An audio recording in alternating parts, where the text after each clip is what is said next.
know why. That makes sense.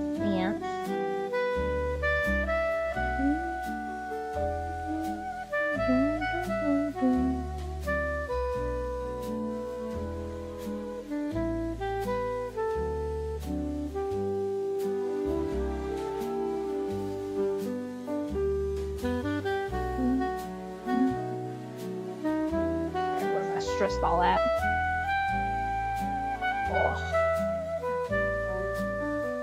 This is unironically like one of the best gifts. Hello, hello. I don't know why my viewer thing is like crazy that thing is like backwards. 1 second.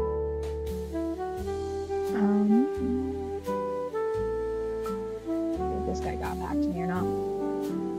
Yes, that would be because I am probably getting sick. That would make sense. Why are my viewers like messed up? 1 second. Streamlabs. Hello.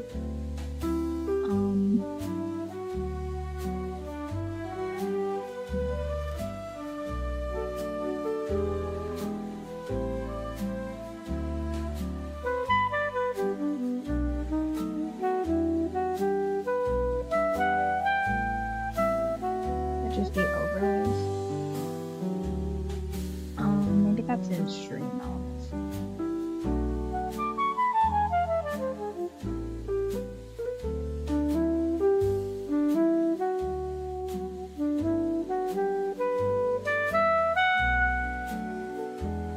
It's not. Oh, that's nice. There's like little.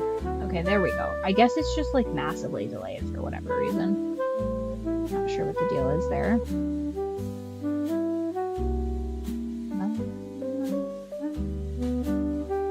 A bunch of cool stuff I really want to show you guys, but I don't want to unveil it just yet. The noir detective music in the background. Yeah, we about to solve some cases, straight up. The case of why the fuck I'm sick the immediate next day after Christmas is what I would like to know. Who done it? That'd be crazy. Okay, so there's no viewer count on here. Elements, maybe?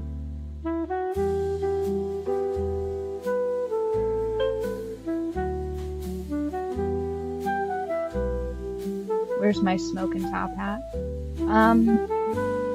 You know, I should get a hat. I really should have a stream hat is what I have to do.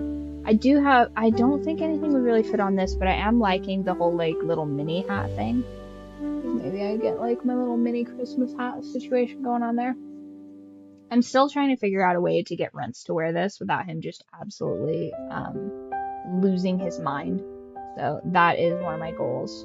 I'm going to make them little party hats for New Year's. I think that's going to be super cute. We're kind of we're kind of close to it. We've got a start here. They're going to be huge though.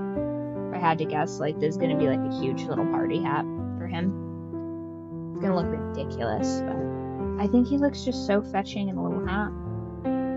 Rents specifically looks really cute in a hat. He's the one that wants to wear the hat the least though. Fatty looks pretty good in a hat. He's got like a nice like regal face, so like a pretty large hat looks good on him. Oh, I'll have to find you guys. I have a picture of Fatty with like a banana hat when he's like a little teenage baby. It's so cute.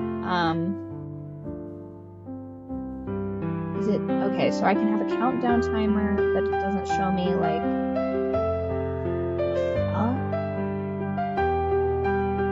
Show all labels. Okay, I am gonna need that countdown timer though. I'm just gonna be is ready to use.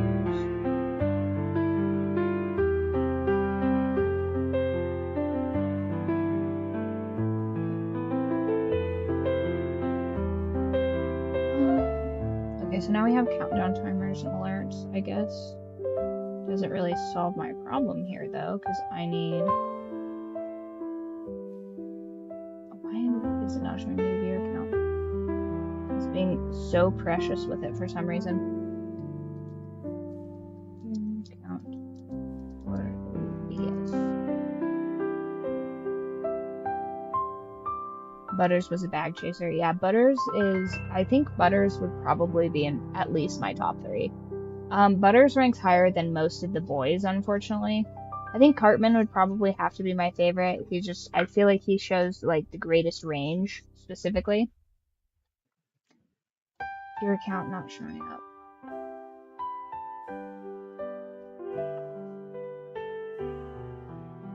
But Butters is legit. He's probably one of the best ones. Tweak is pretty underrated too. Tweak is pretty good. Kenny is number 1. Kenny's pretty good. The fact that you can't hear Kenny drives me crazy though. But like, I feel like even though Kenny doesn't speak, Kenny has like some of the most aura of the whole group. Like if Kenny's not in an episode, you notice. You know what I mean? They've been real light on Kenny so far in the last couple of episodes, I think. Runts. What is it, Runts? Do you see that Mommy is made of string? You see that Mommy's made of string? Do you maybe want to be over here and hang out with Mommy? Daddy left the room and now Mommy has risen in the rankings. Come here. Come here, Runts. Runts, your adoring public wants to see you. Come here, my sweet. He's just like nuzzling on the corners of my computer so that he can trick me. So that he can trick me into running away and be like, no, I never wanted to be here in the first place. I struggle against your love. Friends, when are you just gonna accept that you're a star? You know that?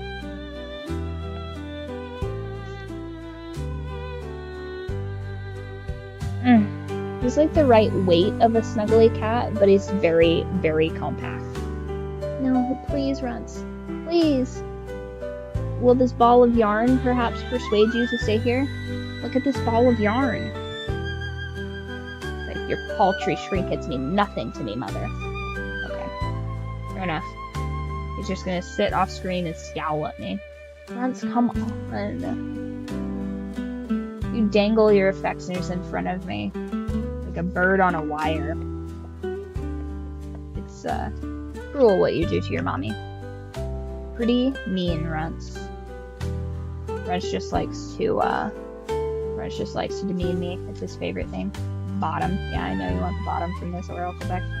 I did work on getting a new stream pack, and I think this will be the permanent stream pack, because they're just, I don't know, the ones that I've been using before just weren't vibing. I tried to do, this one kind of, like, witchy setup, and I don't know. I don't know what I was smoking when I thought that I wanted that, but just was not the vibe when my head cleared. I was like, this will be cool, and then I was like, it's just not right, you know? It's just not on brand. It's not the theme. This holiday one's pretty cool, but I wish, like, one of the things that's, like, not my favorite about some of these different, like, OBS setups or whatever, is they're not very... Oh, you got basil again, man. But I'm getting prosperity off of that one this time. Harvest. Interesting. Okay. And potion. Wow. Okay. That's crazy. This one's about work. So you got basil, harvest, and potion, which is interesting because I just made soup. But I'm getting prosperity off of this one. That's the vibe I'm getting from that. And then from this one, I'm getting hard work. This is cool. I haven't ever drawn this one before. It's got like little squashes, a cornucopia, some like old style maize. Interesting. And then potion, I'm getting more like empowerment from this than invigoration. I was hoping for invigoration on this, but it's just giving me like really strong empowerments on this. So this is basically like a get this bread kind of pull, I think. You've been picking up extra shifts? You won't tell me about your love life. It's gonna tell me about your work life, homie. But yeah, that's crazy. Hey, that ties into that ties into the flock question, this thing. What's your biggest, like, work crash out? Because I want to hear about that. One time, when I was at work at the deli back in the Dizzy, I was telling you guys earlier, I was like, my favorite bit is to be like, I'm burning this place to the ground. And because we don't live in like a high crime area, that's like a bit here. Like, nobody reasonably believes that I'm gonna do arson because, like, I'm not gonna do arson. Yeah, fair enough. So some legal, some illegal. Bro, don't dry snitch on stream. The chat is up. So I'm working at this deli, right? And I'm always saying like, oh, I'm gonna burn this place down, or whatever, because it's like, it's a fun little bit. And none of those people knew that I did like light fires, like, because I live on a farm, you know what I mean? Like, this part of agriculture is fire, you know what I mean? And ironic that there's a fire background to this stream right now. But we're in a rush or whatever, and one of these hoes didn't keep the like toaster free, and it just pulled one of like the bread bags into the toaster. So I turn around and the toaster's on fire, and I start to panic and I'm trying to like get the bread bag out of the toaster instead of turning the toaster off, because if I turn the toaster off, it's still on fire, but the mechanisms aren't moving. So I'm thinking maybe if the mechanisms are continuing to move, then that will like save this machine somehow. But it lights on fire, and then my boss is like, damn it, Riley, like, and I'm like, okay, this time though, I know what this looks like, but I did not set this on fire. If you check the cameras, it was not I. Set it on fire just to work. Straight up, 2020 was like one of the worst years of my life because I couldn't work. I just was like sitting at home in like a depressive fog. And I was like, ugh, life isn't worth living. This is the worst, because I went from having full autonomy over my schedule and how hard I wanted to work and stuff. And then I couldn't do that anymore, and the government especially was hard on the hoes, let me tell you. They were like, I think I still have that on my YouTube of me bitching about COVID. I was just like, this is bullshit. Like, I should be allowed to do lap dances if I want. It's a free country. I was so mad. Because I was like, a lot of this doesn't make sense, and I was like pretty pissed about it. But enough about politics, right? And so, yeah, if I don't have like a good like 20-hour work week or something like that, I just start to be a real bee to be around, if you know what I mean. But neither do I want to work 80 hours, you know what I mean? If I work 80 hours, I'm also pretty bad to be around. So somewhere between that like 20 to 80 hour window is like perfection. But I do love a job where I can set fires, where that's like part of the job. That's pretty cool. Yeah, occasionally we have to like burn fields and stuff like that to like get rid of weeds and stuff. Back in the day, actually, Pop had a flamethrower that we would use to like burn ditches and stuff like that, because we had so we have these things over here. Violent Night. How did I like the movie? I really liked Violent Night. It was really good, but there are these things in the Pacific Northwest called a pivot, which you Midwesterners might not know about, because y'all have a bunch of wonky farms probably that don't have these. But I think the Midwest is all wheel lines. I think I could be wrong. Who knows? Never been there to farm, but we have this thing called a pivot, and it's like a giant like water sprinkler thingy it's like 16-20 feet tall. And it makes like a little swing set shape. And at the end of that swing set shape are these giant wheels. And it goes around in a circle, and it sprays all the crops. And then you can tell it to not go in a circle. You can tell it to like just do 3/4 of a circle or whatever. And I mean, our potatoes are the best. So like Midwest potatoes ain't got shit on Idaho potatoes. So farm beef aside, so we have these giant things. And we have like this little hill that one of them is set on. And so when it goes up the hill, it just freaking gouges a path right into like it created a bog basically, because people don't pay attention to like the typography of the land when they do those things. Who knows why they did it the way they did it, but it makes this giant bog, which is lovely because in the spring and summertime there's like tons and tons of frogs in there, which is very fun. But in the fall, no water in this area, so then it's just like nasty bog plants and stuff that like suck up all that water and then just become this towering jungle of nonsense that's not good and hides things in it that it shouldn't, like maybe a hidden cow or something like that. So we have like a truck with like a giant thing of like diesel or something like that, and I would just, like the fields of Vietnam, just burn all of these weeds and stuff, and that was awesome. But it gives you a flamethrower suntan. Create 16 minutes. Oh yeah, okay. Well, one sec. I will be right back, and then I will give you my full review of Violent Night, the movie that we watched on Christmas Eve. One sec, guys.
Okay, we back. So, Max, you wanted to ask about my ex that is white, but identifies culturally as black. Came in and she coat. Oh, squirrel. It looks little feet. She was out doing the Kim thing too, investigating fraud.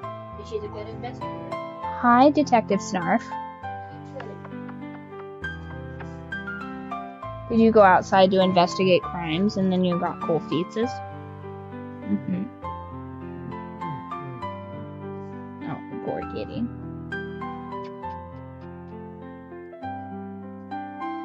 Like, how dare you? How dare you? Crazy. So, one of the things about my ex that everybody always leads with when they're asking about him is that he his particular instrument precedes him in conversation. So I will give him that, like, good on nature for endowing him thusly. However, as is generally the case when someone is particularly gifted with that appendage, is that there's a certain amount of, like, brain matter, I guess, used to craft that particular instrument that is absolutely required in that process. And so you got to give up one if you're going to have the other, I fear. And that was the devil's bargain that he made. So the other part that's crazy is that he's I guess, what would that be? He's of German heritage, and yet is, like, very casually racist. Not ranked competitive racism like we like here in the cult. So he wanted to put, at one point, we're, like, moving in together against my better judgment. And he's like, yeah, I just want to put some of my books on the shelf. And I'm like, bro, you can't put Mein Kampf on the shelf. And he's just like, well, why not? Like, you have all your books on there. And I'm like, if you can tell me a single passage from that book, I will consider it. And he was like, well, like, I've been meaning to get to it. So I'm like, so you just want to performatively put Mein Kampf on my bookshelf? Like, get the fuck out of here. This is ridiculous. Like, if you were like, oh, well, you know, I'm using it as, like, a translation for, like, learning German or whatever, because he did know a bit of German. Which, you know, hats off to him for learning German, because that's a pretty difficult language to learn. And because it's, like, sort of seems to me, at least, kind of cobbled together language that would be very difficult to learn. Even though I deeply regret not learning it when I had the opportunity, because our German teacher was very good looking and very charismatic, and I wish that I had learned German instead of Spanish. You heard it here first. There's just, the H's in the German class were just mega fine. But anyway, he wanted to put Mein Kampf on the bookshelf, and I was like, bro, no. Like, you have no reason for putting that on here. You're just wanting this book to be a conversation piece, and we don't do that here. All of the books on my bookshelf I have read, so I'm like, okay, that is what we're doing here. And so when I was an adult entertainer, I was like, oh, there are certain like enhancement instruments or whatever that one might use when they're conducting like, you know, shows and stuff like that. And he's like, oh, well, like, you can't have one of a particular melanism. And I'm like, oh, that's weird. Like, is there some sort of, like, stigma against that or something? Because, like, I was completely unaware of that. And he's like, yeah, that's, you know, people just not real big fans of that. And come to find out, I'm talking to, like, a veteran of the industry or whatever, like one of my most successful friends. And she's like, yeah, that's not a thing. I think your ex just didn't want you to have, you know, any packages that were darker than his. And I'm like, that's weird, right? Like, and she's like, yeah, that's not an industry thing. That's like pretty big in the industry or whatever, is having, like, you know, that swirl cone situation going on. And I was just like, huh, that's weird. So I'm sitting in an adult shop in Las Vegas, just like questioning my beliefs for just a minute, because I'm like, so are, like, all of the things I know about this industry just completely, like, off kilter because of this one redneck dude that told me a thing, like, 4 years ago that was like, yeah, that's yeah, I don't ever want to see one of those in my house. And I'm just like, it's silicone, my dude. Like, because I was like, well, it can't possibly be because he's insecure, because like they're the same size, you know what I mean? So why would this even be a problem? But he was just like, and that was my reasoning for it, because I was like, okay, I could understand if he was like less endowed or something like that, and then that's why he has a problem with it, because it's like the issue is with the size and with the fact that it like is an other, you know what I mean? Like I can understand like the internalized like, oh well, why can't, you know, somebody like me for me like type of business that would be maybe attached to that. But no, I think he just was a weird dude that definitely if entered into like all of my buying habits for that particular industry for like a decently long time. I was like, yeah, like that's gotta be it, right? Like that's gotta be like the demographic norm. And they're like, no.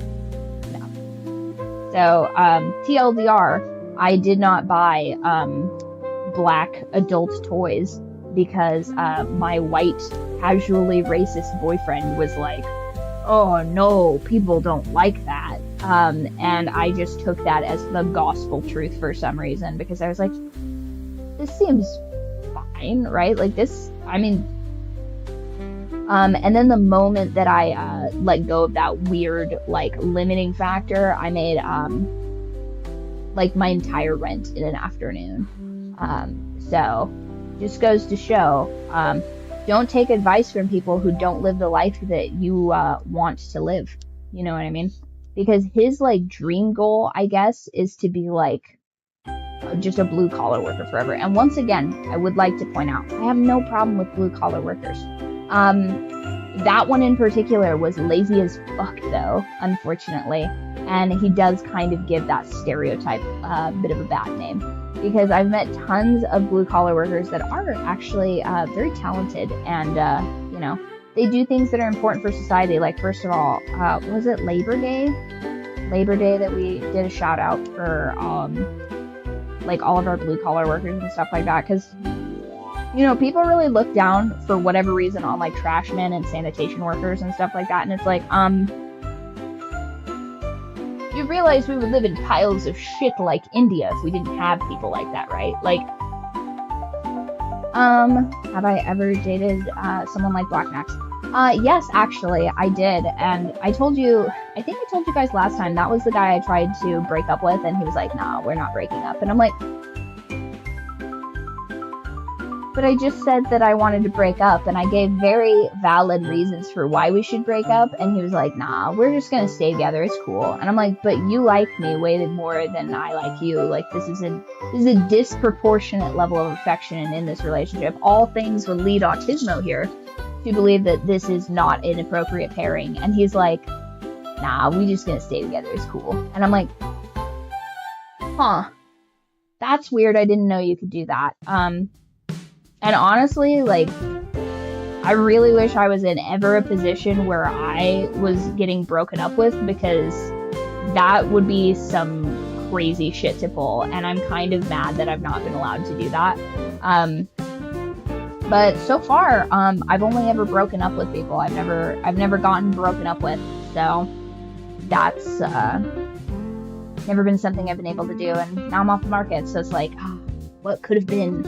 I could have been like, no, we're just gonna stay together. I'm just gonna be your girlfriend. Like, we're just gonna stay together. Like, I just like be the Misa to his light Yagami, and I'm never gonna get to do that, unfortunately.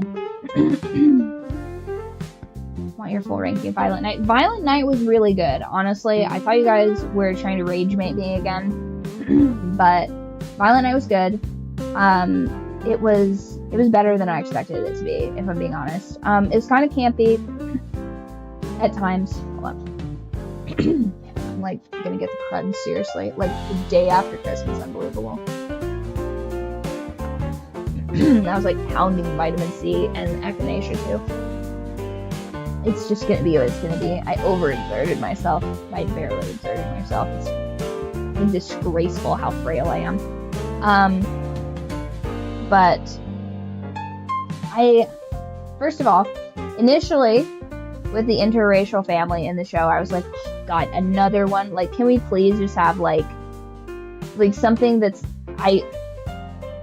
listen. I'm not saying that there aren't interracial families in wealthy, affluent families, but like, I mean, show me a mixed kid from like the Kennedys or the Bidens or the Clintons or I'd name some other legacy family that everybody knows. You know what I mean? Like, I'm sure it exists, but like, be for real. And all the actors did a good job. I'm just saying, my initial first reaction to that was just like, here we go again. Because in Avatar, everybody's evil and bad, and they're all white people. So I'm just like, not really crazy about that in film, because it's like, I get people are actors, they need jobs, but it's like, this girl couldn't possibly have read the best for that character. Like, would it be weird if we had like, you know how they do like on this episode of Cops or whatever, and you see like all the body cam footage of people like acting ridiculous in front of the cops to be like, see, this is why we tased that guy, because he like was doing some fuck shit. I wish they had that for actors, so when they like cast somebody that's just like completely like not what you would expect for a role, you could be like, at the end of this movie is their audition tape, and we get to see them actually just like pouring liquid gold all over their application to be this particular character. Because then I'd be like, okay, all right. Like, we have a black Little Mermaid now because she has a Shakespearean level talent, the likes of which we've never seen, to be a mermaid specifically. And I'd be like, fair enough. But if you're just gonna hire like some Nepo baby or some like DI hire or whatever, I feel like that's part of the reason why movies are not doing as well as they did. Like, race swapping characters is not the flex that Hollywood thinks it is, and I think it makes people like the characters less, even if that actor had no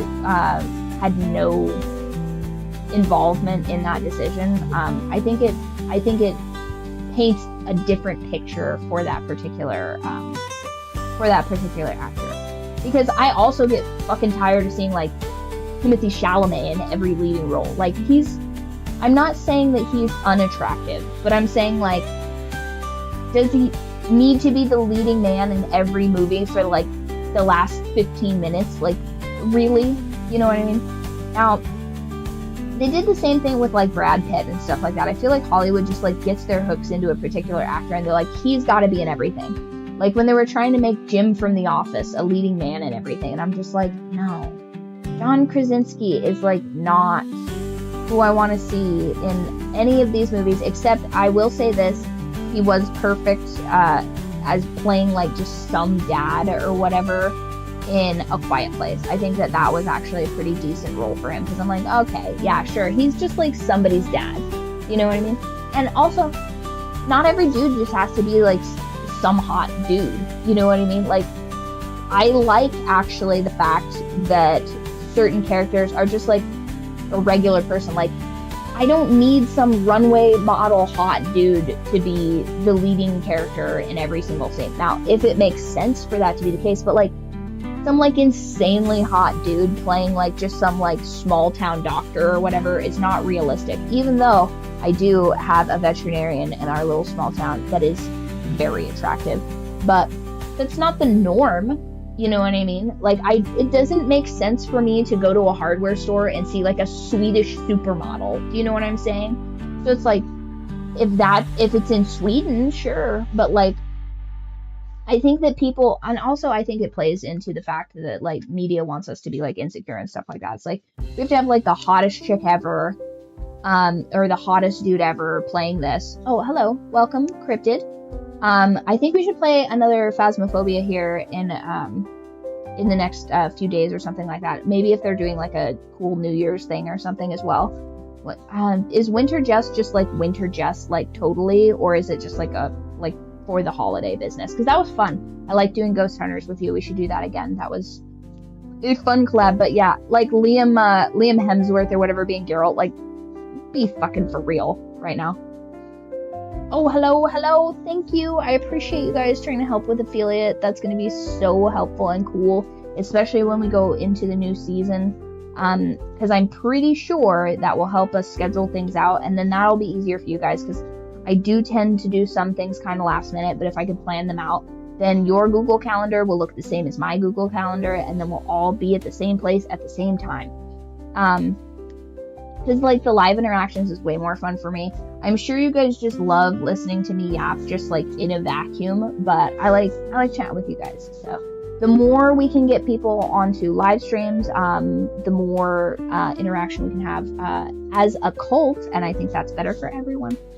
So yeah, it's just like Liam Hemsworth being like, I mean, listen, once again, if it makes sense for this guy to be that guy, if he's playing like a Greek god, he should look like a Greek god. You know what I mean? But like, I also think it would be low-key pretty funny for like Stavros to play a Greek god, because he is a quintessential Greek man.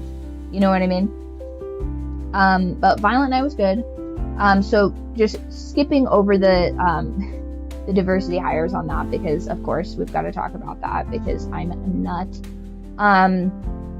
I liked the premise of this guy that's trying to win back his family, although I don't remember if we touch on why him and his wife are separated.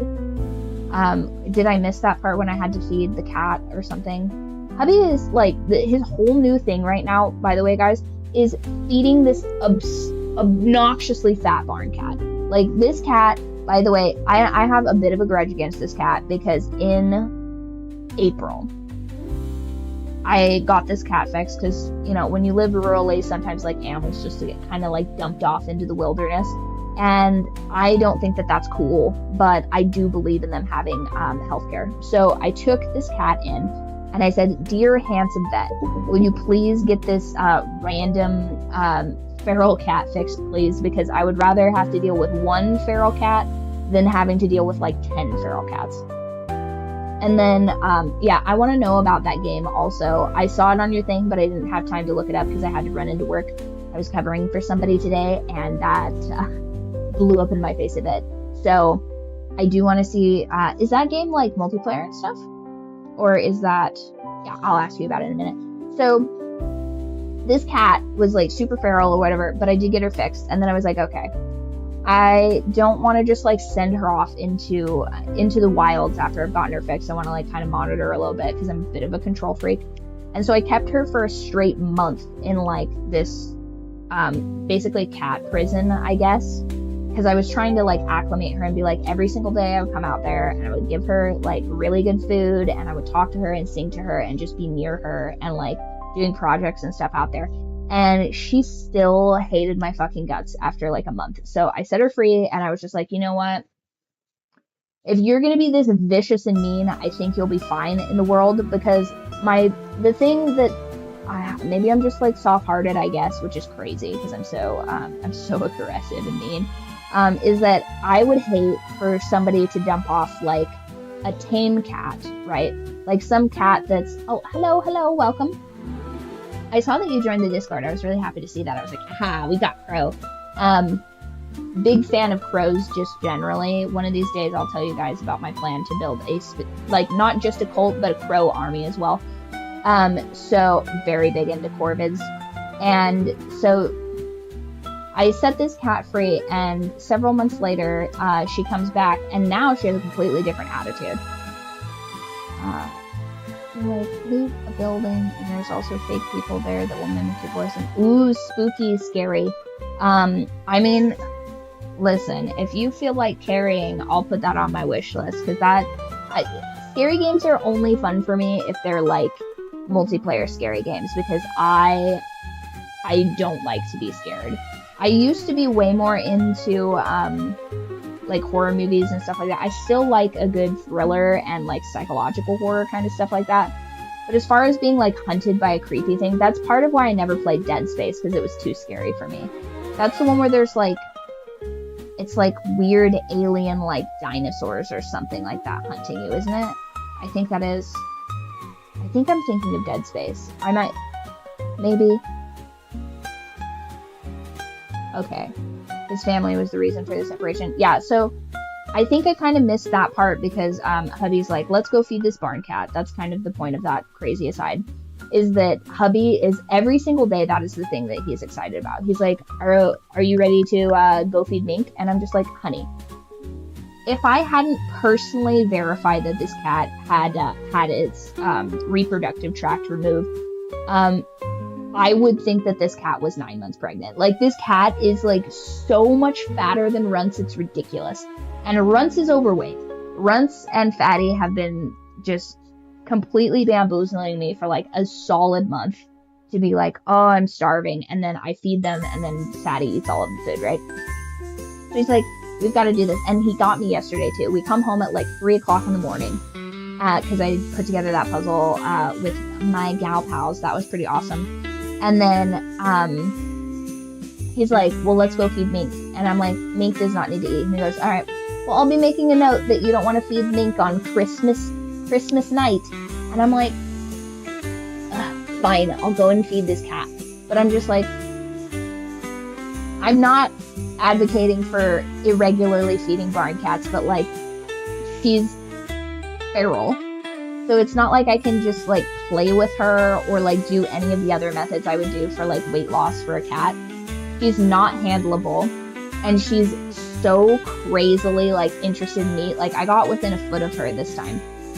She's getting braver, but I'm just like, this cat is crazy, ridiculous. So I think for like a good like 15-20 minutes or something like that, I actually like lost that.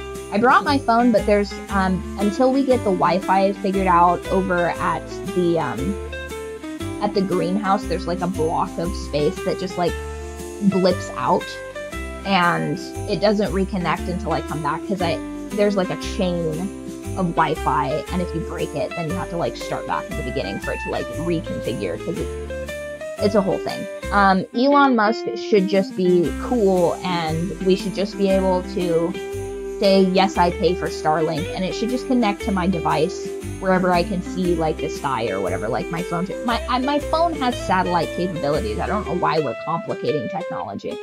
But anyhow, once we get over the fact that there's like a mixed race family and they're separated for some reason, because it's like, you know, it's like, oh, so a white guy broke up his family. Okay. And I'm just like, all right. I mean, I'm not saying I don't know deadbeats that are, I'll cool it with the racial noticing for just a moment. But I did like that movie. I thought it was pretty cool. I really liked that the sister was from, isn't she from the Righteous Gemstones? Like, isn't she legit the same chick? If not, she reminds me exactly of the sister from Righteous Gemstones. I thought that was hilarious. Also loved the douchebag influencer son. I thought that was pretty good, even though he's so annoying. Must be a great actor then, because I was so irritated by that character, and he has like maybe 5 lines in the whole movie. And then the actor boyfriend, great, phenomenal. Although I couldn't really understand if the actor boyfriend was like that kid's dad. Yeah, the Santa Viking was really cool. I also liked, I didn't mind that it was, what's his name? But he's like the sheriff from Stranger Things as well. He's the cop from Stranger Things. I liked that actor. I thought that his delivery was really good. Like, I feel like his performance really carried that movie, because he was, I would give his performance probably a 10 out of 10. Like, he truly believed that he was Santa and a Viking, and his delivery is just like perfection. The dad also, I think he was a pretty good actor. The mom was alright. The little girl was also alright. The Righteous Gemstone lady was perfect. She was terrible. I didn't like her at all. But the mom, Grenade in the Pants was pretty funny. Because that would suck. Like, if you've ever had something like hot, in fact, if anybody welds or knows anybody that welds or whatever, when you're welding underneath stuff, which I refuse to do because it combines electricity and math, and no thank you on that. So when you're welding underneath stuff, when you make like little circles or whatever, they can fall down and fall into your clothes and burn you. So like, having something caustic or explodey in your clothing and stuff like that would suck, because you there's nothing really to be done about it. It's just like you're trapped essentially. You just have to like make peace with your God. You know what I mean? But yeah, that was pretty awesome. I like the double cross. I didn't plan for the double cross, so usually they kind of telegraph that a little bit too much. But I like the double cross. Honestly, I think I'm just getting kind of old, and I'm not like a really big fan of like too many swears in a movie. Like, I know that I swear, like that is not lost on me, but the fact that they're like, it's almost like using like, you know, like motherfucker or something like that, like using that as like a they said something that was naughty. I don't really care for that. I think that honestly, just as a society, we should go back to like more creative swears. Oh, I forgot I told the kid from work. Nice. I would also like to just a real quick aside. It's like 18% of what all of my stuff is. 80 probably closer to. I will say this: if you are like a person that loves to give out gifts and stuff like that, like snack gifts or whatever, packaged food, please.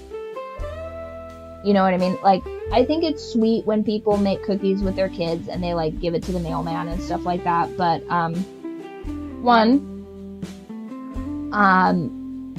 for whatever reason, like everybody that works at this bakery has like some kind of food allergies. So like, I don't know if that's just like the pipeline of how you get into being a baker or something like that. Is one of the questions on the box is like, are you allergic to pine nuts? Are you allergic to other nuts? Are you allergic to milk products? Are you, you know, like something in this list you must be allergic to be a baker, I think. I don't know. So most of us don't eat like baked goods from strangers because we are bakers and we're kind of like baked out low-key. And two, like, I don't know your kids, you know what I mean? Like, my niece and nephew, I'll eat cookies that they make. I ate every bite of those. But that's because I like know their parents, you know what I mean?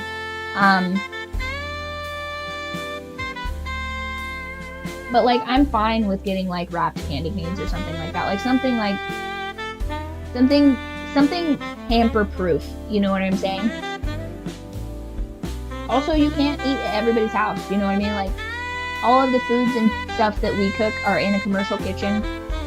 One of my actual rules is, this is like an unspoken rule kind of, is if I've not been in your kitchen, I don't necessarily want what you've brought me from your kitchen, you know what I mean? And that's just me. That's like probably 25 straight years of being a germaphobe. I've kind of like lightened up in the last couple of years about it, but like, that's just like kind of a recipe to get people sick also, you know what I mean? Because I don't necessarily think that all people do like, and here's the crazy part, the people that I'm talking to right now, like, don't even know that I'm talking to them, right? Because like, it's sort of one of those things where like, if you get it, you get it, and if you don't, you don't, unfortunately. Because like, some people just like,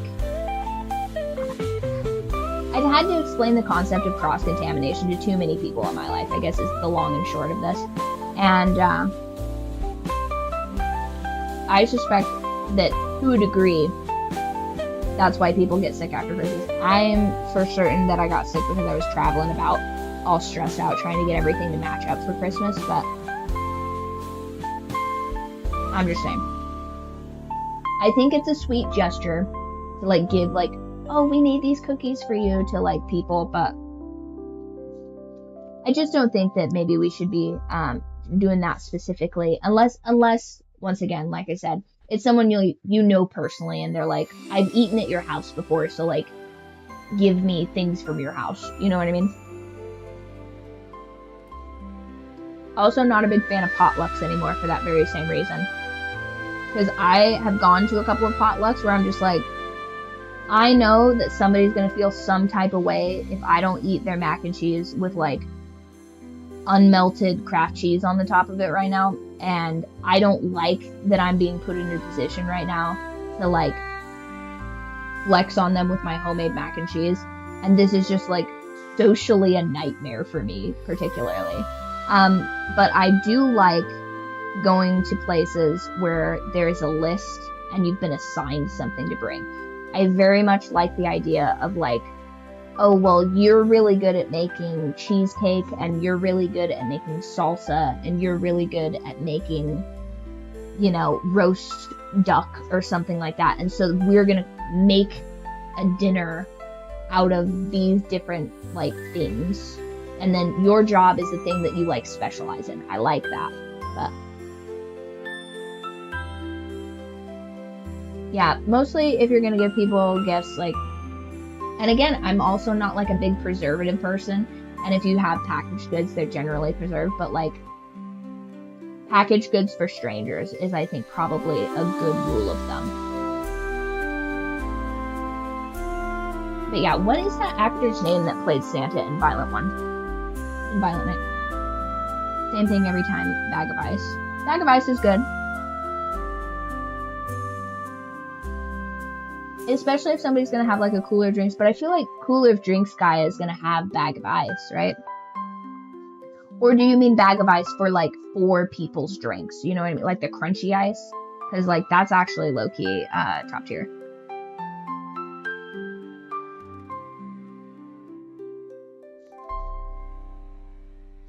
Like crunchy ice for people's drinks. That is actually an elite tier bring. I will give that to you. The crunchy ice in just about like any drink immediately makes it a slushie, and that elevates it at least a star for me. Like, imagine, for example, like juice, crunchy ice, now it's a slushie. Moscow Mule, crunchy ice, now it's a slushie. So basically slushies are OP. I also like the ice with like little circle in it, the little like sort of Cheerio shaped ice. Big fan of that.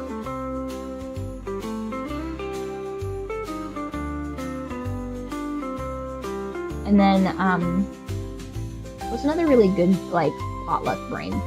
I'm not a big fan of the person that just brings chips. I feel like you guys can kind of get that vibe about how I write food in my novels. Not a big fan of, like, a low effort bring.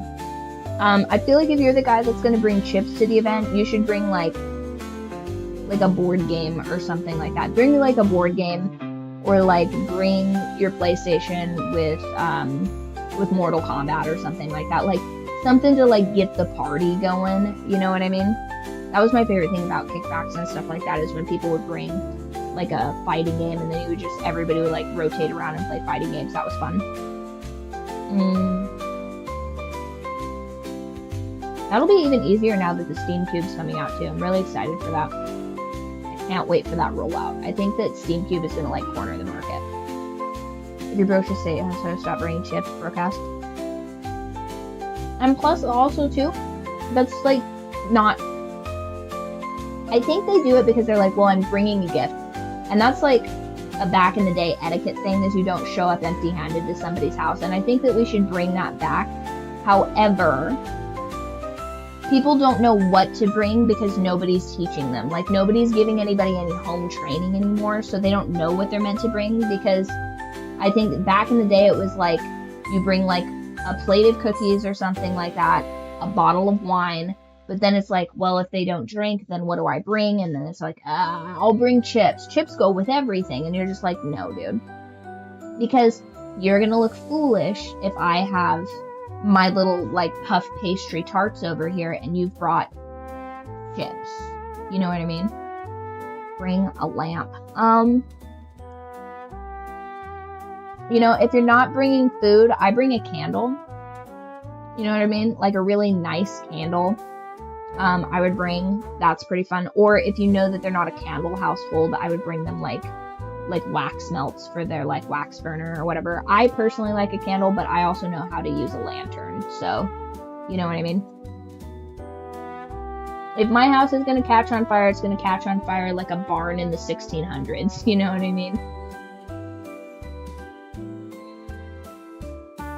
But yeah, what's another good, trying to think, what's another good, homemade sauces? If you're gonna bring chips, right, bring a homemade sauce at least to dip the chips in. You know what I mean? Like, make me some, you know what's a good bring? If you're not sure what you should bring, you should do, like, a little cheese board. Because there's almost nothing that you need to put in with it, right? A lot of cheese, like, cheese dip. You want appetizers, you know what I mean? if you're the low effort potluck dude, you want apps. You know what I mean? Because everybody else has got to set up their stuff. If you're the guy, first of all, the appetizer guy always gets praised too. Like if you're a guy that like needs a self-confidence boost, do some appetizers. You know what I mean? Like, now this is one of my favorite appetizers, but I wouldn't recommend it because somebody's going to like kill themselves with it probably. But I like little caprese bites where it's just a little teeny mozzarella ball and then a little cherry tomato and then a little teeny basil and it's on like a little skewer.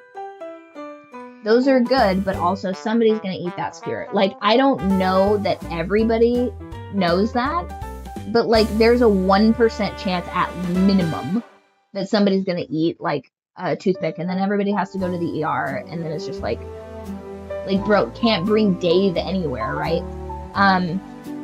But one of the things that like I really like about my brother-in-law is that he brings like appetizers. He did this like cheese dip situation for Thanksgiving that was, I think I have the recipe like low-key on here. I've tried to go over it with him several times, but I think it's like my mother-in-law where he's like not a big recipe guy. Like it's in his head, but perfect. It is smoked Gouda with bacon, like little cooked bacon bits or what have you. Habanero Monterey Jack, blue cheese crumbles, cream cheese, caramelized onions, and yes, caramelize the onions. It's gonna take you like maybe 20 minutes or something like that. Yeah, better watch out with ass. Fresh chopped roasted garlic, again, delicious. Worcestershire sauce and a little bit of hot sauce. And then you put that all in a food processor and then you would put that onto like some clear plastic wrap or whatever, plastic wrap. Or I guess you could do parchment paper, and then you form it into like a cute little shape. Even if you put it in, like, you blend all that, and then you have like a cute mold that you can get, like a cute Jello mold or something, or cake pan, whatever, but like a mold, and then you put the plastic wrap, and then you put that stuff in there, and then you pat it into that shape, and then you have a cute little like cheese ball situation, and then people take crackers and then they get like a little bit of that. That is an elite tier appetizer, and everybody loved it and everybody asked about it. They were like, dude, what's in that? It was so good. Everybody wanted to talk about that, and it was like the last thing he wanted to talk about. But I'm like, that is what you do if you want to be like king party when you go somewhere, is you want to make delicious appetizers. Like I think I put in there the those apricot little jam pastries or whatever that my mother-in-law made. That's a good app too. But here's the thing, I feel like everybody really goes heavy on the sweets, like cookies, brownies, this, that, and the other. If you can make like a really good savory appetizer, you will be like the king, because nobody's doing that. Like that is the one thing that everybody just completely ignores at the party. But I actually prefer that, especially if we're going to be eating like cakes and cookies and this and that. It's too much sugar. You know what I mean? Plus, like, I mean, I don't agree with this, but I feel like, I don't know, I feel like people just look soft as hell just eating like cake and cookies all night. Like what am I, like the Candy Prince or something like that? Like it's, I don't know. It makes me feel a little rainbow pride, just a teensy bit, but you know what I mean? Ooh, another really good one that I like to do that's super, super easy. You make essentially pizza bites, but like fancy pizza bites. So there's this thing called phyllo dough, which is basically just dough that's rolled out, and then and then they put butter, and then they fold it, and then they roll it out, and they do that like 6 or 7 times.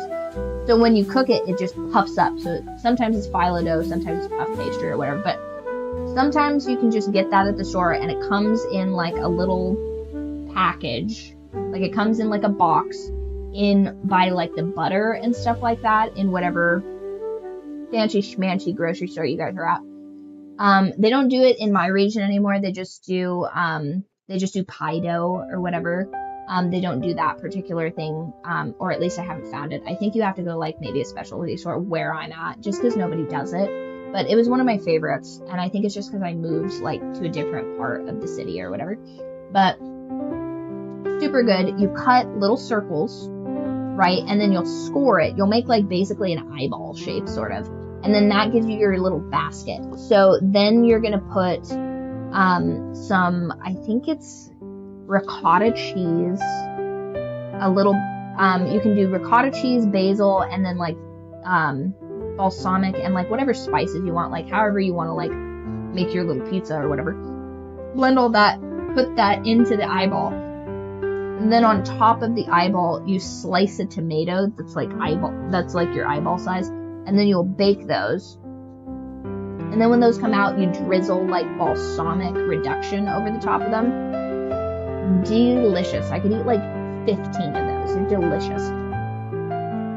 But I also made those lamb meatballs for one of my things. And then everybody got like 3 little lamb meatballs and then like a little like smear of like tzatziki. Which I just buy tzatziki, but I have made it before, but it's like basically same diff. You can just like mess with the flavors more if you make it, but honestly, like it requires like freaking 20 ingredients. It's ridiculous. So like if you just get a thing of tzatziki and like you put it in like a little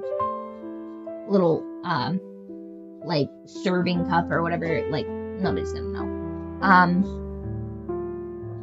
But yeah, highly recommend those things. Especially if you're going to go to like a party or something like that. Like the savory dish appetizer, elite. Better Watch Out was a fucking weird movie. Yeah, I absolutely agree with that. Better Watch Out was weird. Every moment of that movie felt like the director was just like, how can we make this rapier? And it's like I don't know how old that actor is, but I think he might be a little young to be like brandishing a weapon and like trying to be seductive and get after an actress that's like clearly older than him. Like not like by a lot, I don't think. I think they're probably closer in age than we probably realize, but it's a weird movie. And I did look it up. That actor, the director for the movie Better Watch Out, only has 4 films on his IMDb. And I think that those should be the last 4 films on his IMDb, because that was weird. How that script got greenlit, I will never know. But he killed his best friend over jealousy. Well, here's the thing. You and I would not do that because a best friend means something different. But to a sociopath, that was never his best friend. I think that's kind of part of the, like, I could highbrow this movie, but that movie was ass. So he's a sociopath. He does not differentiate between right and wrong because he only cares about what he cares about. He doesn't care about morality at all. You would think of him as more of like maybe chaotic or neutral evil, if that makes sense. So it's only about what he wants. So the fact that his friend served as a lackey to him and he held no emotional significance to him. I think he would have killed his friend over him not touching the babysitter. When he's like, the babysitter is mine, and this interloper has touched something that's mine. I feel like that was just like a convenient excuse. It would have been anything. You know what I mean? Because inherently a sociopath can't be trusted because they only look out for their own interests. Like, I feel like if he had gotten to a point where he believed that that pinning everything on his like best friend or whatever would have gotten him out of the situation, he absolutely would have done that. Yeah, the final girl moment in that was sick. That is the only reason I think that it gets like, what did we end up giving it? Like a 2 out of 5 stars? 1 out of 5 stars? For whatever reason, it gets a star just for the final girl moment. But other than that, I really see no merit in it. Also, you're telling me that 2 damn near grown men couldn't fight off like a 14-year-old sociopath? Like, be for real. I think that in the context of this weird, creepy movie, if I was watching a bunch of teenage boys, it would depend on the teenage boys, surely, because they all have different like height, build, strength modifiers, stuff like that. But for that we'll just say for sake of argument, it's those particular teenage boys, but like copy paste. I think I think I could maybe take like 4 of them, and I'm weak as shit. Because first of all, the moment that kid handed me that strap, I would have been like, I would have cleared the slide to check if that is one of the first things about safety, is that you always check if your weapon is loaded. You don't just take somebody's word for it. So the fact that she's just like letting this kid have that, I'd be like, one, I'm the adult, like, no, you're not gonna have this. I don't care if it's your dad's or whatever. Yeah, absolutely. And I also wouldn't let him have that. And if he was being weird about it, I would have just like knocked him unconscious. Like, if a 14-year-old's trying to tell me that they're gonna protect me, I'm like, no, absolutely not.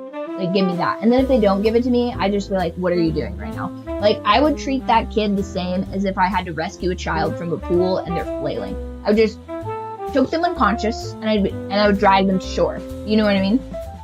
Now, not me, I can't swim. But that's what you're supposed to do. You're not supposed to, like, let the person drown you. So if this kid's just like, no, I got it handled. I went to a seminar one time. I'd be like, absolutely not. You're a child. Like, knock it off. Now, that changes if this is, like, here's the thing.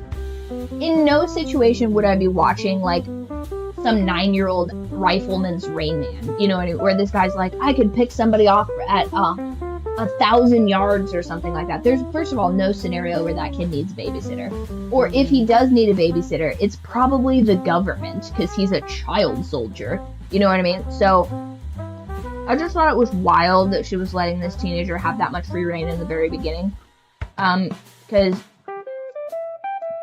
if you've ever nannied before, kids will get up to all sorts of weird mischief. So, like, you have to at all times kind of have the upper hand. Like, you're not their friend. You're, like, there to watch them and maintain their safety. So, if anything goes against those two objectives, like, you've got to be like the robots and be like, absolutely not. Like, we're not going down this pathway of the quest. Like, this is, we're just doing this. Like, watch your movie, eat your popcorn, what's going on, you know?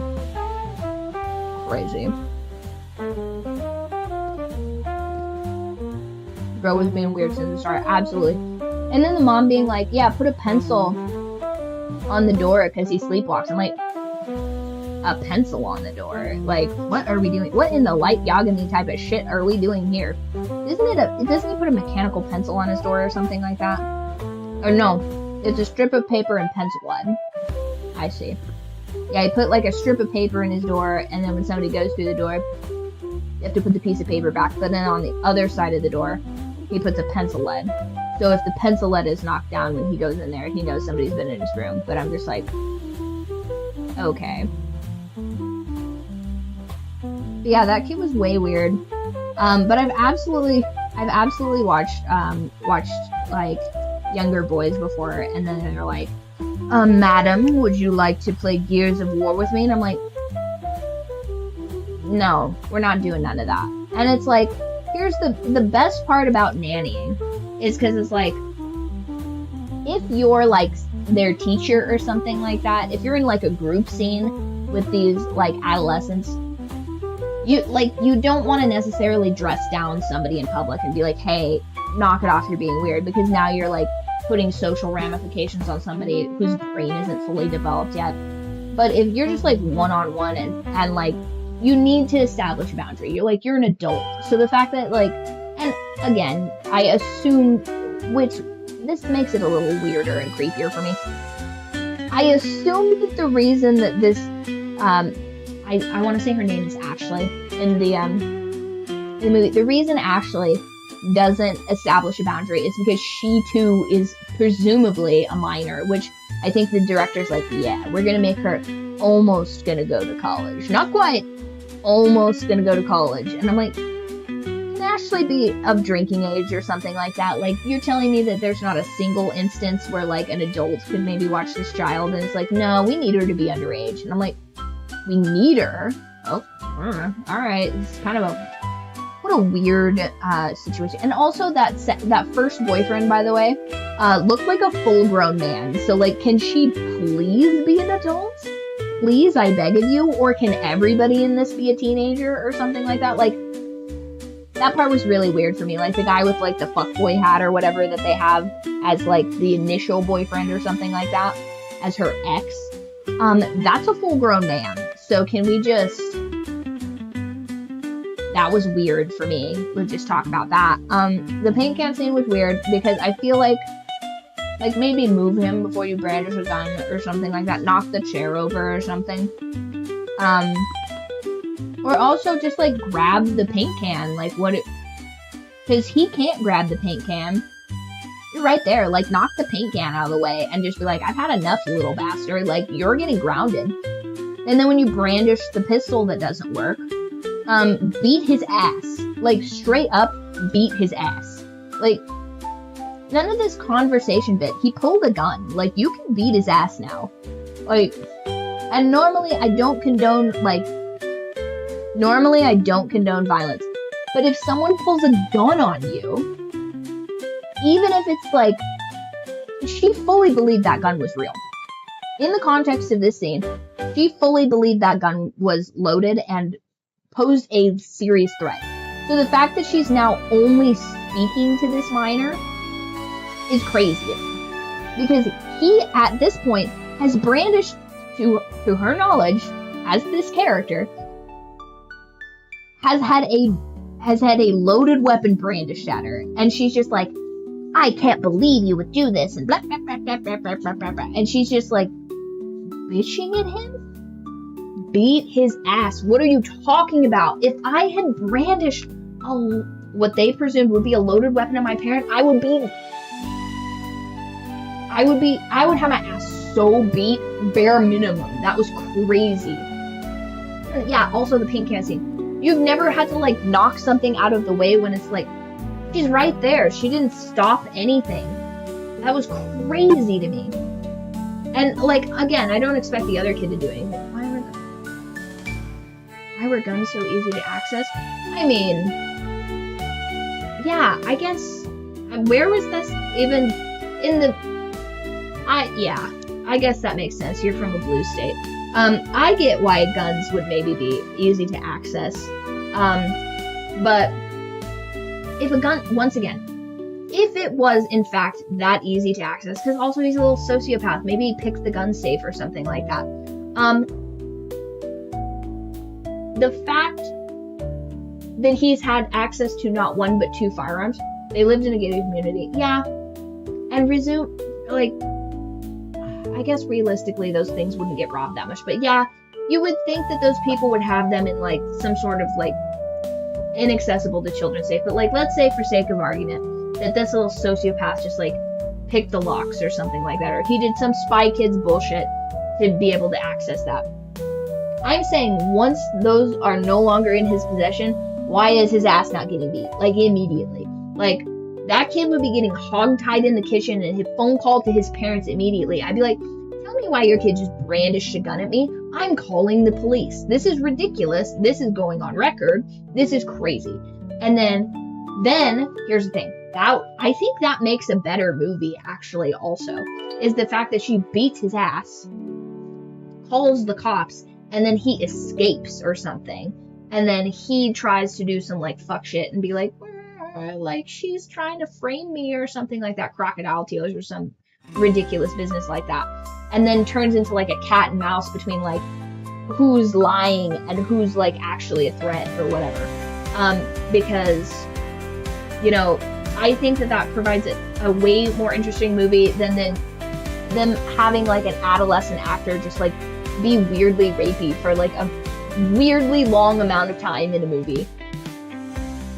You know, because, like, if she calls the cops, right, and she's like, this kid brandished a weapon at me or whatever, and then her ex, like, breaks in and, ooh, now it's a real break-in because her ex, like, shows up, because, I don't know, something like that. But just, he was 12, and that's even creepier. That's even creepier. I don't know that I've ever been hit on by somebody that significantly much younger than me. That's weird. Way weird. 12 going on 13. A 12-year-old flirting with this girl. And I I would like to, for the sake of my own sanity, she's 18, right? So she's 18, he's 12. That's a 6-year age gap. But like a giant developmental one. Crazy. That's crazy. Yeah, I don't know why I keep thinking everybody is 14. That seems, usually 14 seems to be like the one that they want to do. Like Ellie, for example, in The Last of Us is 14. But yeah, that's crazy. And that kid for sure is the type of kid in a zombie movie that says that he's not bitten when he absolutely is. Like, I just get that vibe off of him for whatever reason.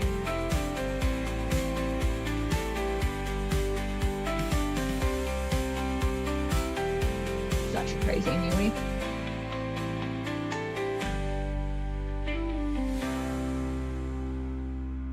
But yeah, that kid was creepy. But here's the thing, that kid wasn't creepy. The director was just like, be a little creep, more of a little creep. Yes, that's perfect, perfect. And then you're gonna want to panic. And like, I did think he did a really good job. I will give it to this actor. He did a really good job of like, after he's murdered everyone, presumably, he like tries to sneak into his bedroom and like tries to put like the stupid pencil on the door to be like, I've been asleep this whole time, couldn't have been me. And I'm like, you little dummy, like, you don't think they're gonna see the footprints on the roof that you like went from one to the other? Like, it's very obvious that you like did this, but it's crazy. And then trying to be like, oh, I'm worried about her, we should go to the hospital, so he can have his like cat and mouse at the hospital or whatever. I'm like, it's crazy.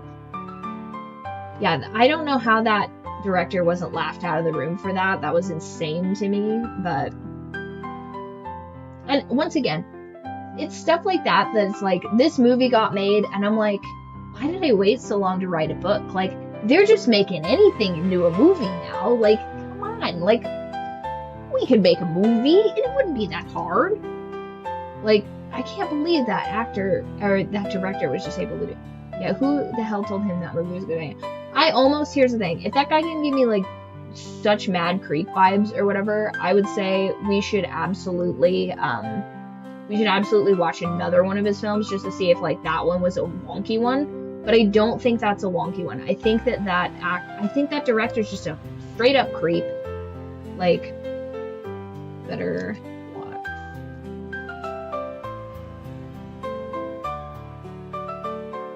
Crazy.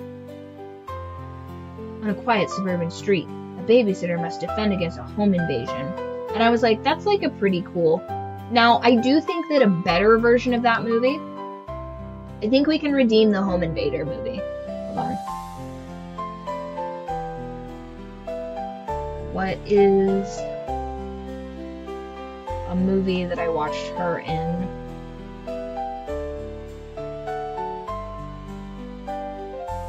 You know what? Instead of our second movie, we're gonna watch a better break-in movie. That's what we'll do. We're gonna redo the break-in style movie, except this one everything goes right. That's what we'll do. So when we hit in another like 8 minutes or so, I'll queue up our first movie. The second movie will be a surprise, but it'll be a better version of that movie. I don't think is this one even a Christmas movie? Because that would be awesome too. Blah blah blah. Takes on a weekend getaway. And this one's PG too. What 3 movie are we watching? Okay. So the first movie that we're watching is the one that you suggested because you submitted it first. That's just how it works, you guys. Also, I kind of like action, suspense, and then like sort of palate cleanser. Kind of like a good beat. I do our movie nights like I used to do my dance routines where I'm like, I want something to like get the bitches going, and then I want something to like everybody can be like, oh, what's going on there? And then the last one is like the wind down, you know what I mean? Pretty much everything I do in threes is like that. I'm like, yeah, that's what we're doing. So the first one we're gonna watch is Red 1. And then the second one we'll watch is the movie I picked, because we got to keep that same energy with the break-in situation. And then the third one we'll watch is Waiting. And if it gets too late, let me know, and we can watch the third movie tomorrow after the Hangout stream, if that's what you guys want. I'm totally cool with doing that, because I know you guys aren't night owls like me, and if you guys let me know what would fit best for you for scheduling, which I think that we'll be able to do that once we hit affiliate, which we're very close to right now. Actually, the analytics are looking real good. And then we should be able to like make it so that you guys can see more streams, because that's my ultimate goal, honestly, is for you guys to see as many streams as possible, because, you know, why not? You know what I mean? Yeah, that should be good. Okay, so I'm gonna get who's not a night owl. Well, I think 80% of the population are early birds rather than night owls.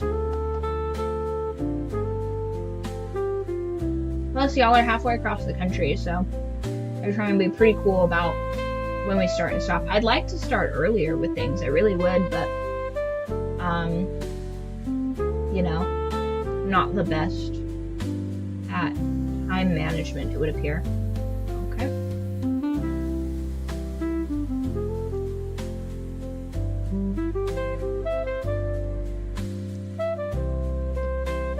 I think that's it.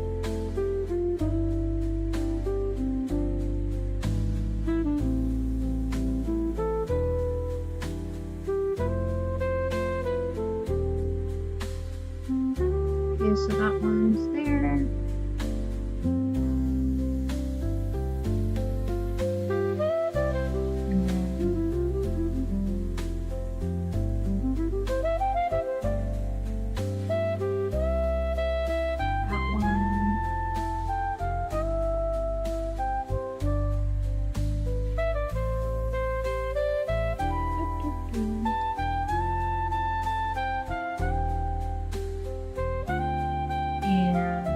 We'll wait on the third one so that I'm not like, calm down there, getting ahead of yourself.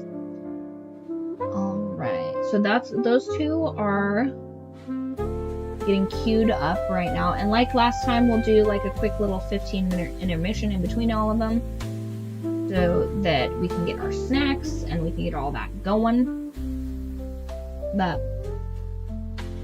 where, oh no, I lost where I was at. Ooh, I also want to tell you guys that I am working on some new scene transitions and stuff like that. So like this is the holiday one. I like this one. If only I could figure out how to get rid of the word stream starting and then have that say whatever I wanted. Like I said, a lot of these overlays are just like not very customizable or whatever. And I know why that is, you know, because they want people to probably make their own or whatever, but I'm like, you're just like kind of sleeping on these stream assets, you know what I mean? Like if you're gonna do this anyway, like if you're gonna be like a scene transition person or whatever, like you own, for example, if I was the artist for this or whatever, each of these little things would be their own deal. So the utility of this would be like, I'm going to change the colors of the stockings, or I'm going to put people's names on the stockings or something like that, or I'm going to change the color of the fire, or like the style of brickwork or something like that. And that would be the utility of like paying somebody for the customization or whatever. But as far as like changing like the words and stuff like that, it's like how dare somebody be able to like use a generic-ish background or whatever. And they don't even credit the artists either. So it's like, somebody presumably created this. And there's not even like a little like Pablo Picasso, like Bob Ross style, like at the bottom where it's like, hey, I'm the one that made this background or whatever. So like, what's the point of making it not customizable if you're just going to make it like essentially free for streaming anyway? You know what I mean? Also, I think that this is mayhaps uneven. I look even. Probably closer to even. Looks closer. I think. Anyway. It's gonna be pretty moot after at the end of December. So it's like essentially this entire scene becomes like completely obsolete the moment it hits the New Year's, but hopefully that will be remedied with the new one. But I'm gonna get that set up in the Discord, and I will see you guys there. I'm pretty sure we hit the goal, you guys. I'm pretty sure we did it. Did we do it?